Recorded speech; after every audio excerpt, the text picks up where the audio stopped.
I now seeking the approval of man or for God. I am trying to praise man. If you are still trying to praise man, I will not be a servant of Christ. Bwana Yesu asifiwe. Amen. Nasema aje katika Kiswahili? Maana sasa je, ni mwanadamu ninaowashawishi au Mungu? Au nataka kuwapendeza mwanadamu? Kama ningekuwa hata sasa nawapendeza wanadamu, singekuwa mtumwa au wa Kristo. Bwana Yesu asifiwe. Amen. Huyu wa Galatia alikuwa anaandika kitabu akasema aje, wengi wetu, praise the Lord, tunafanya jambo kumfurahisha mwanadamu. Wengi wetu tunafanya mambo ati ndivyo nikufurahishe, approve of man. Bwana Yesu asifiwe. Amen. Na mimi nakufurahisha, wewe ni mwanadamu, uliumbwa tu na huyu Mungu. Bwana Yesu asifiwe. Amen.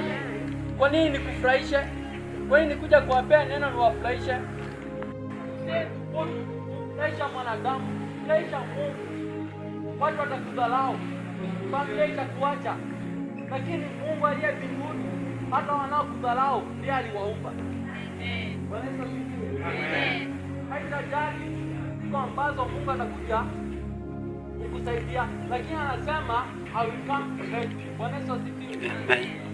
Hallelujah. Amen. Don't seek approval of.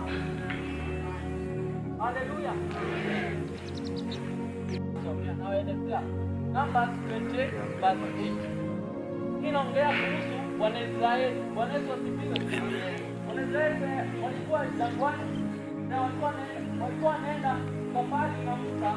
Ilifika mahali wakaanza kumnungunikia tu Musa. Bwana Yesu asifiwe. Na walipomnungunikia wakasema, kwa nini ulitutoa kule Misri? Kwa kula hatuna mavazi. Bwana Yesu asifiwe. Wakaanza